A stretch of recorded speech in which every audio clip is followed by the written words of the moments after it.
Everything you think you know about Sumit and Jenny's happily ever after is a lie. We have uncovered documents that suggest the beautiful, spacious home they are living in right now isn't a symbol of their freedom from Sumit's parents. It is allegedly an active crime scene. There is a terrifying theory circulating among insiders that this house does not belong to a generous landlord, but is actually a disputed property seized by a local land mafia, and Sumit is the squatter placed there on purpose. But here's the part that will make your blood run cold. The bulldozers are waiting, the police are ready, but the only reason they haven't broken down that front door yet is Jenny. The theory suggests Sumit isn't keeping Jenny there because he loves her. He is keeping her there because she is an American citizen. She is the only thing stopping the eviction. Jenny thinks she is the queen of her castle, but in reality, she is a human shield protecting a criminal enterprise. If you want to know the truth before the police raid happens, make sure you smash that like button and subscribe to the channel right now. You need to be here when the news breaks. Let's look at the facts. We all watched them move into that house. It was painted as a triumph. Finally, they were away from the toxicity of the in-laws. Finally, they had a space of their own. It was a beautiful moment. But take a step back and look at the reality of the situation. We are talking about a massive property in a city where real estate prices are skyrocketing. Rents are through the roof. Inflation is hitting everyone hard. Now let's look at the finances. Sumit, by his own admission on the show, has been largely unemployed or underemployed for years. Jenny is living on a fixed retirement income from the United States. In what world does a couple with that financial profile afford a luxury rental of that size in that location? The math simply does not add up. For months, fans have been asking how they are paying for this. The answer, according to this shocking new theory, is that they aren't. We have received information about a practice in the region known as Kabza. For those of you watching in the West, this concept might seem foreign, but it is a very real, very dangerous game played in the real estate underworld. Kabza is essentially land grabbing. It involves occupying a property illegally, refusing to leave, and using the slow-moving legal system to hold the real owners hostage for years. Usually, these schemes target properties owned by NRIs, non-resident Indians. These are families who live abroad, perhaps in the UK or the US, who own ancestral homes back in India but aren't there to guard them. One day, they try to visit their home, and they find the locks changed and strangers living inside. Strangers who refuse to leave, strangers who demand money to vacate. The theory we are exploring today posits that Sumit is not just a hapless romantic caught in family drama. It suggests he is a willing participant in a Kabza scheme. Think about it. The story they sold us was that they found a generous landlord who was sympathetic to their plight, a landlord who didn't care about the age gap or the lack of marriage papers. But have we ever seen this landlord? Have we ever seen a lease agreement? Insider reports are now suggesting that there is no landlord. The house belongs to a family currently residing in London, a family that has been desperately trying to reclaim their property for months. They aren't renting the house to Sumit. They are allegedly fighting a war to get him out. This recontextualizes everything we have seen on the show. Remember those business trips Sumit takes? Remember the vague meetings with lawyers that he claims are about his divorce or his marriage registration? We always assumed he was fighting for his love life. But what if those meetings have nothing to do with marriage? What if those lawyers are actually criminal defense attorneys specializing in property disputes? What if the court cases hanging over his head aren't about his parents' approval, but about court orders to vacate the premises? The anxiety we see on Sumit's face might not be the fear of losing Jenny. It might be the fear of losing the house and the payout that comes with holding it. And this brings us to the most heartbreaking part of this theory, Jenny's role. We have watched Jenny cry, scream, and beg for acceptance. We have watched her threaten to leave, but she never does. Sumit always convinces her to stay. He always finds a way to keep her in that house. Why? Is it love or is it strategy? In the world of illegal land grabbing, removing a squatter is difficult, but removing a squatter who is an elderly foreign national is a diplomatic nightmare. The local police are terrified of bad press. They are terrified of the American embassy getting involved. If they send a SWAT team to drag an old American woman out of her home, it becomes international news. It became a scandal. Sumit knows this. The people pulling the strings behind him know this. The theory is that Jenny is the ultimate insurance policy. As long as she is sitting on that couch, drinking her tea, believing she is safe, the police cannot touch them. She is the lock on the door that no battering ram can break. He needs her citizenship more than he needs her companionship.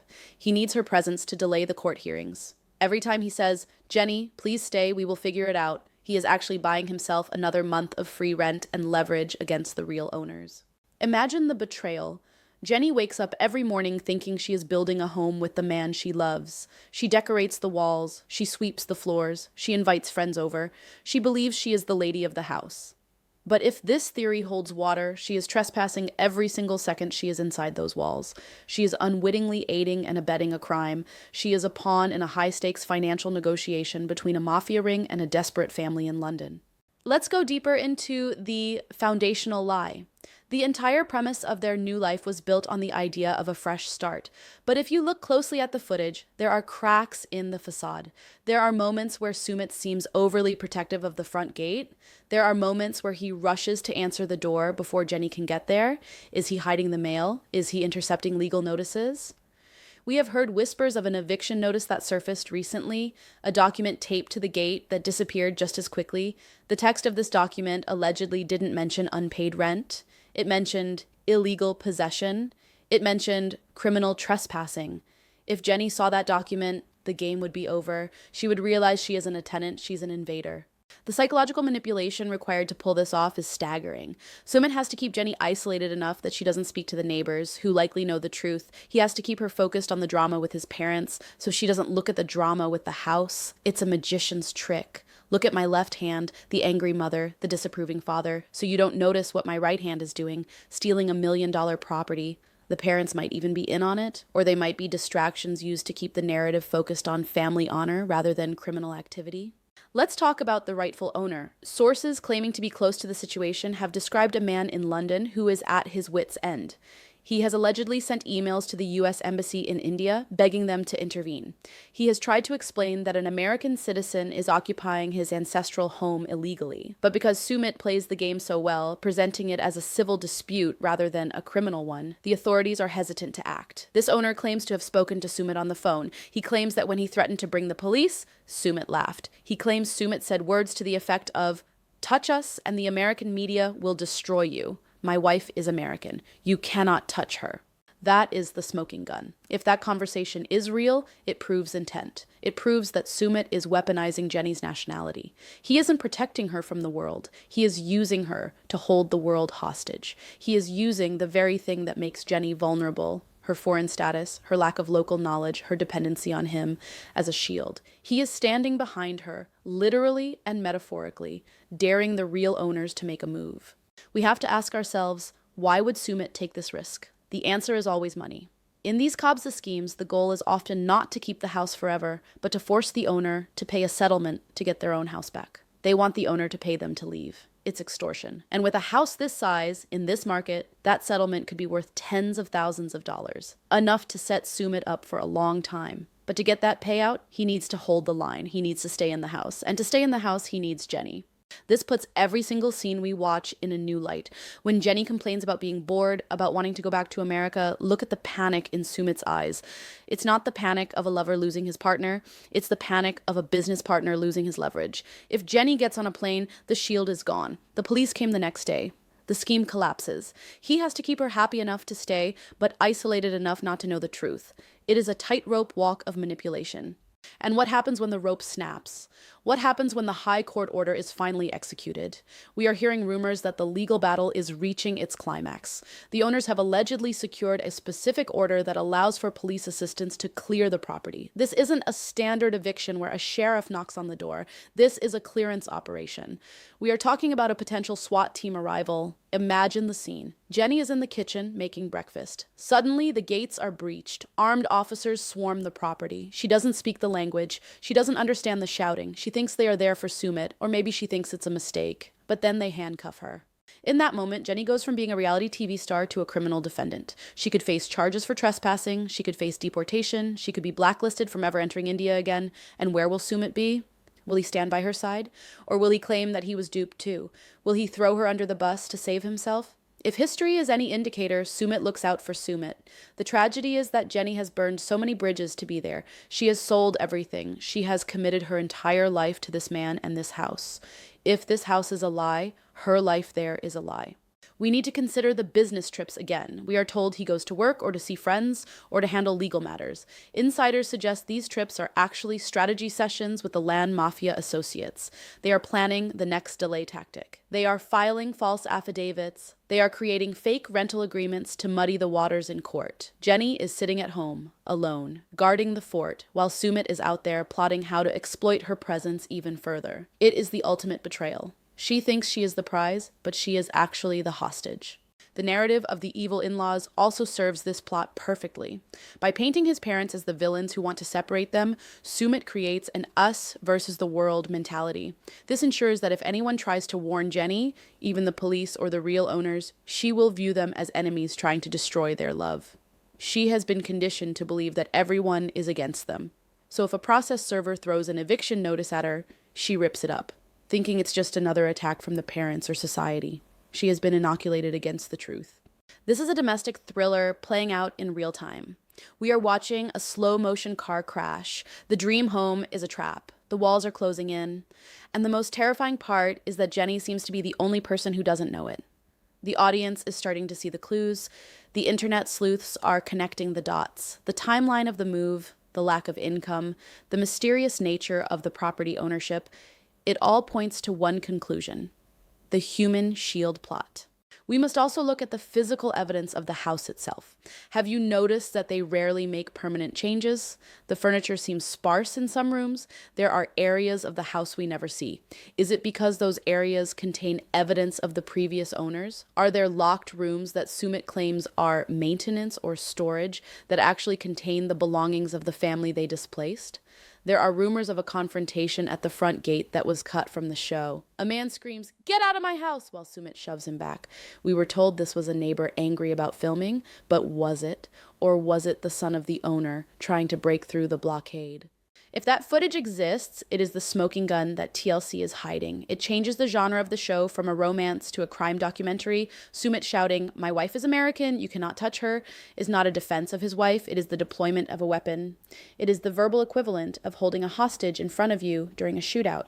Stay tuned, because as we move into the next section of this expose, we are going to break down the specific legal loopholes Sumit is exploiting. We are going to look at the emails that have allegedly been leaked from the London owners, and we are going to discuss the imminent police action that could see Jenny in handcuffs before the season finale airs. This is not just drama. This is a potential felony in progress. We need to talk about the emails. This is the evidence that changes everything, from a rumor to a terrifying reality. We have obtained access to the contents of a series of desperate digital correspondence allegedly sent from an IP address in West London to the US consulate in Delhi, and even to the producers of the show. The subject lines are chilling. Illegal occupation of property. American citizen endangered. Urgent. Trespassing in progress.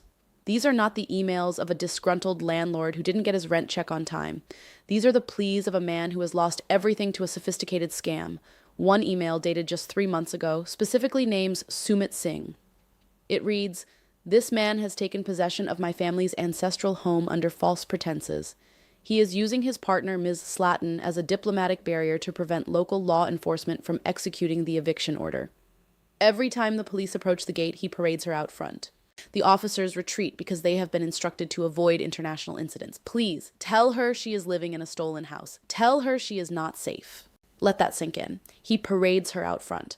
This aligns perfectly with the footage we have analyzed. Think back to every time there is a knock at the gate.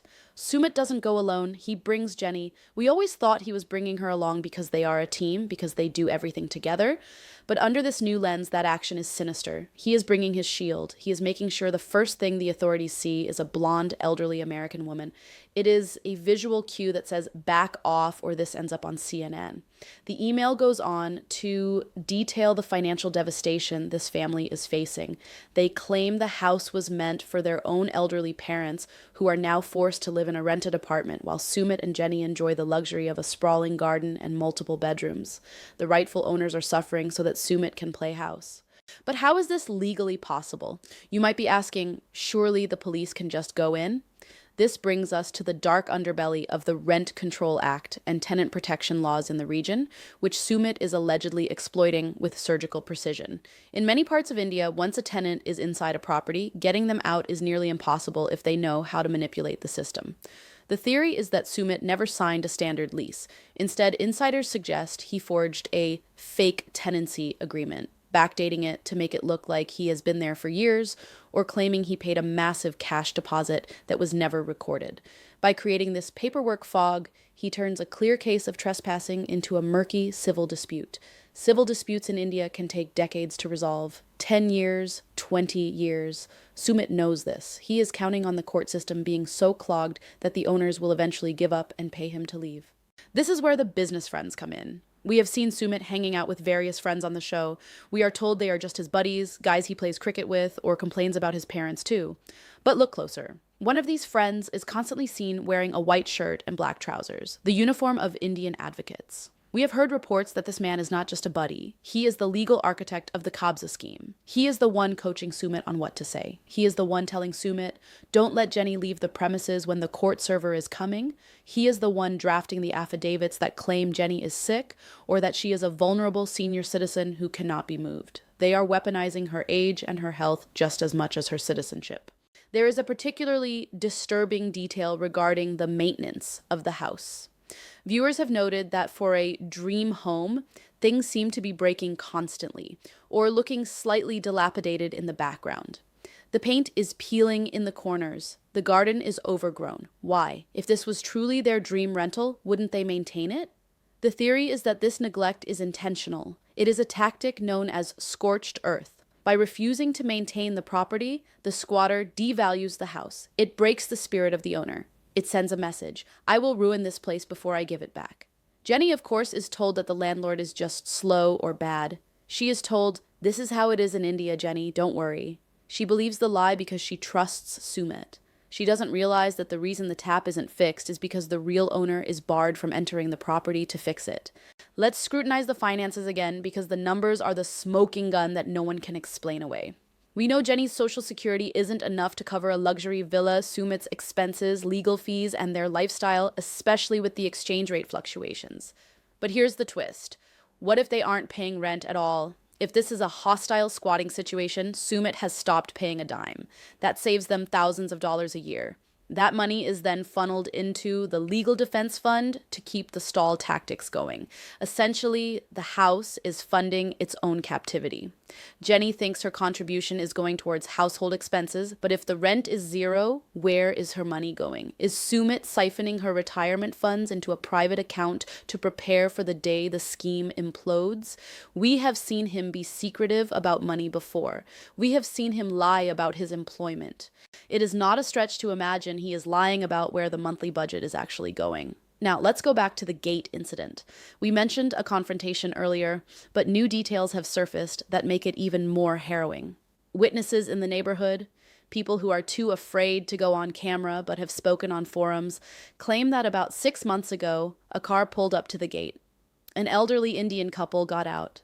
They were crying. They weren't aggressive. They were heartbroken. They stood at the gate and pleaded with the guard. Yes, the house has a guard, presumably hired by Sumit to keep people out, not to keep them safe. The witnesses say Sumit came out and his demeanor was terrifying. He wasn't the soft-spoken, bumbling man we see on TV. He was aggressive, dominant. He allegedly shouted, "Get away or I will call the police and say you are harassing a foreign national." Think about that phrasing, harassing a foreign national. He didn't say, harassing my wife. He used her legal status as the threat. The elderly couple left, defeated. Jenny was reportedly inside the house during this entire exchange, likely wearing headphones or told by Sumit that it was just crazy fans or journalists trying to invade their privacy. He gaslights her into believing the world is attacking them, so she never questions why people are screaming at their gate. He isolates her within a bubble of paranoia. Every legitimate threat from the outside is spun as drama or hate. This isolation is physical as well as psychological. Have you noticed where the house is located? It's not in a bustling city center. It's on the outskirts. It's in a semi-developed area. This is strategic. In a dense neighborhood, neighbors talk, neighbors intervene. In these isolated new money developments, everyone keeps to themselves. It is the perfect place to hide a crime in plain sight. It is a golden cage. Jenny can't just walk to a coffee shop and bump into someone who speaks English and knows the truth. She is dependent on Sumit for transportation, for translation, for everything. If she wants to leave the compound, she needs him. This isn't just a marriage, it's a custodial arrangement. There is another layer to this human shield theory that involves the local police corruption.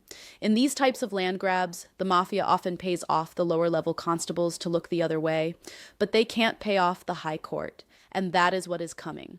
The rumors indicate that the High Court has finally issued a writ of possession. This is the nuclear option. It overrides the local police's hesitation. It orders the superintendent of police to personally ensure the property is vacated. This order was allegedly signed last month. The clock is ticking. The reason we haven't seen the raid yet is likely because Sumit is pulling his final card, the medical emergency. We predict, and remember, this is a theory based on the patterns of these scams, that in the coming weeks, we will see a storyline where Jenny suddenly falls ill. Sumit will claim she is too sick to travel, too sick to move, too sick to deal with stress.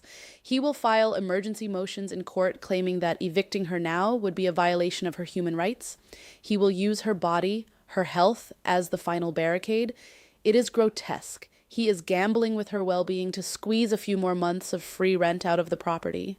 If the police come, he will point to a bedridden Jenny and say, "Do you want to be responsible for her death?"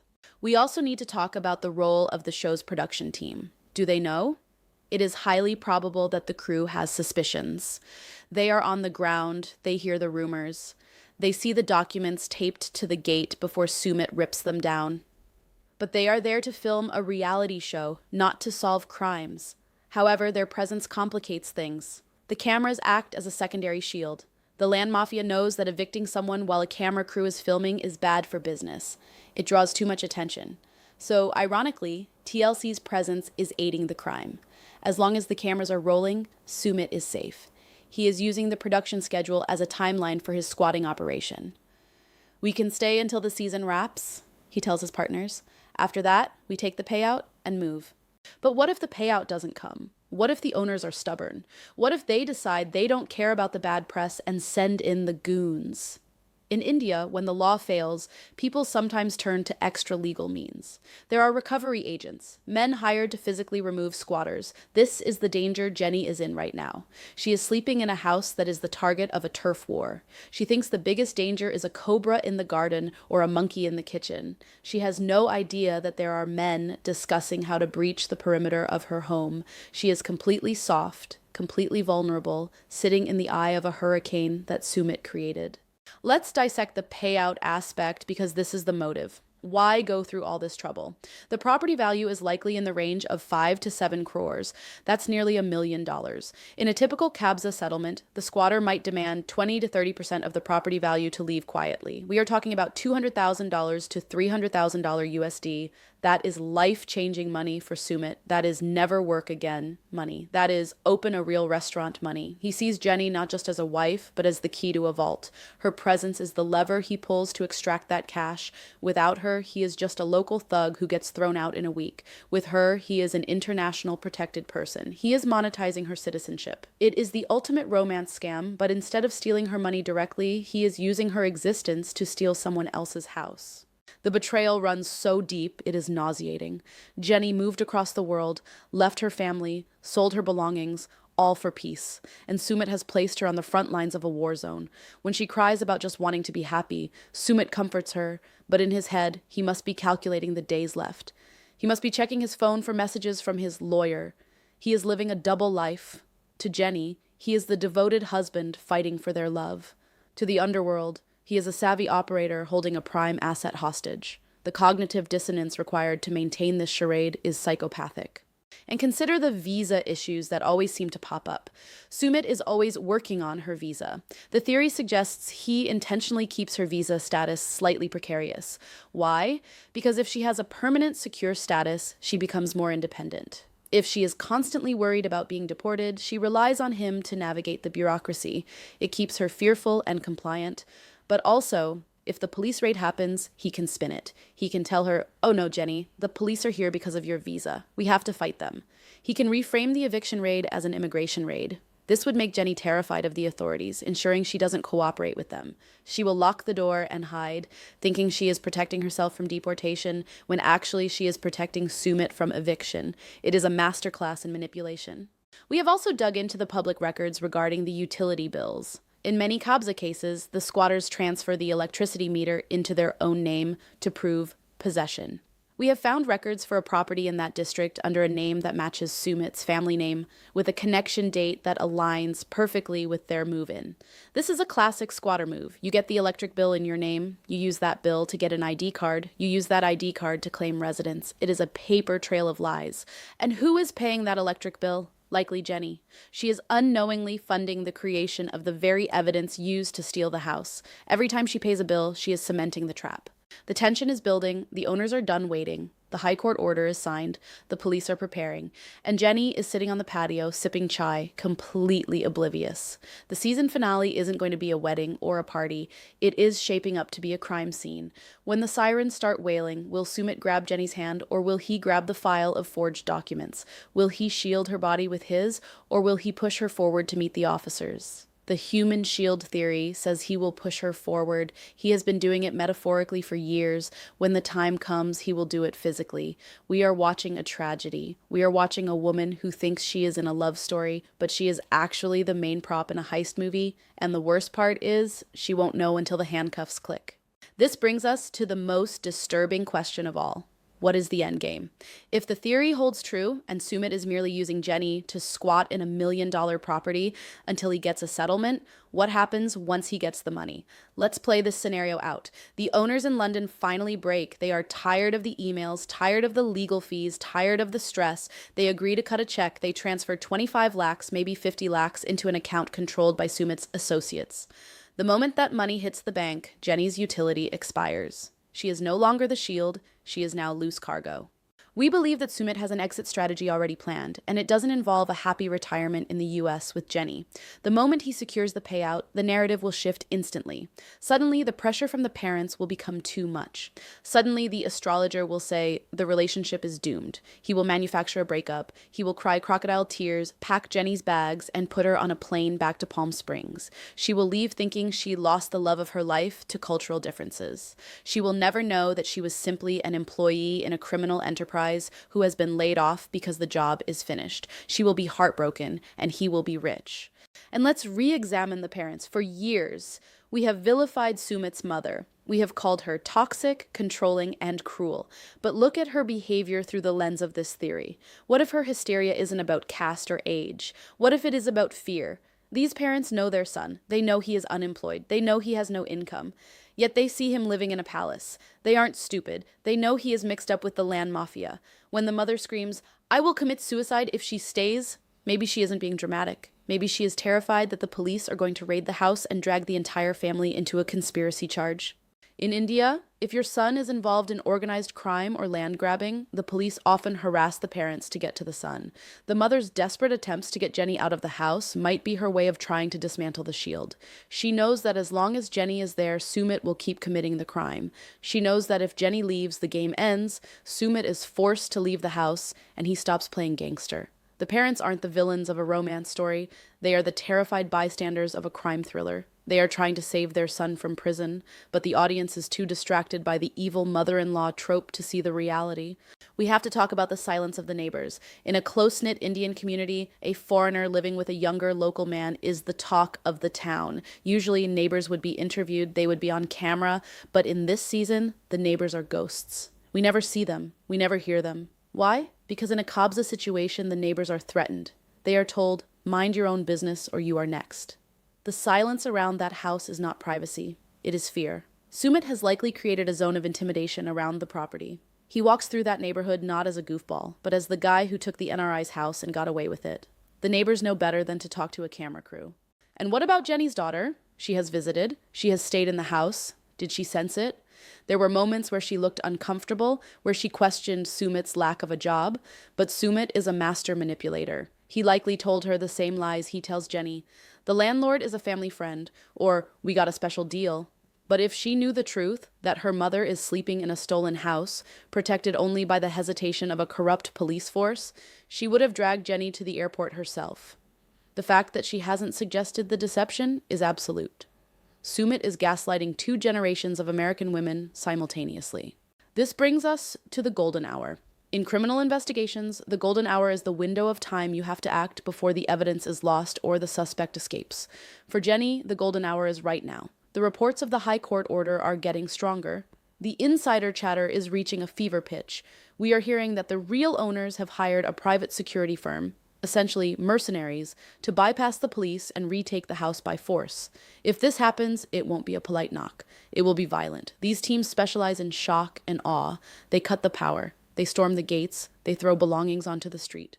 Imagine Jenny in the middle of that. She is elderly, she is frail, she has health issues. If a team of hired muscle storms that bedroom at 3 a.m., the physical shock alone could be catastrophic. And where will Sumit be? Hiding in the bathroom, calling his lawyer, or claiming he is a victim too? The human shield only works against the police who follow rules. It does not work against private recovery agents who are paid to get results. Sumit has miscalculated. He thinks his shield is invincible, but he has pushed the owners too far. He has forced them to go outside the law. We are witnessing the prelude to a disaster. Every episode that airs where they are still in that house is a miracle. It is another week where the dam hasn't burst, but the cracks are visible. The water is seeping through. And when the dam breaks, it will wash away everything. The marriage, the home, the lies. Jenny will be left standing in the rubble, wondering how her Indian fairy tale turned into a nightmare of court cases and deportation hearings. This is why we are making this video. This is why we are sharing this theory. It is not just for entertainment. It is a warning. The narrative we are being fed by the show is a distraction. They want you to focus on the wedding ring. We need to focus on the eviction notice. They want you to look at the family drama. We need to look at the property deeds.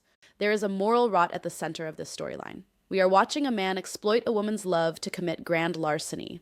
He is stealing a home and using his wife's body to block the door. It is one of the darkest, most twisted plots in the history of reality television. And the scariest part is that it is happening in the real world with real consequences.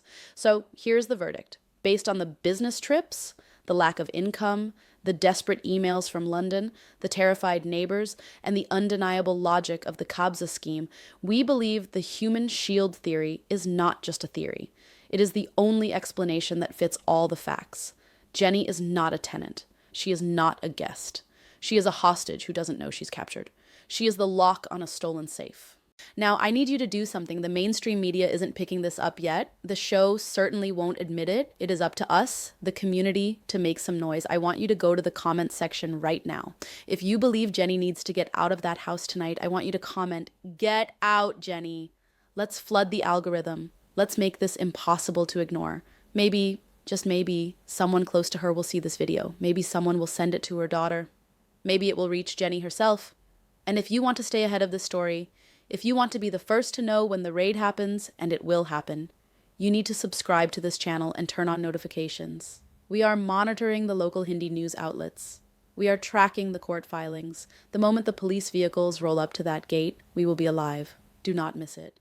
Jenny, if you are watching this, pack a bag, keep your passport on your person. Do not trust the man standing next to you. The house is not yours. The dream is a lie. The bulldozers are coming. Run. For everyone else, share this video. Share it on Twitter, share it on Reddit, share it in the Facebook groups. We need to blow the lid off the human shield plot before an American citizen becomes collateral damage in a land mafia war. Thanks for reading. Keep your eyes open. The truth is stranger than fiction, and this story is far from over. I'll see you in the next update. Stay safe.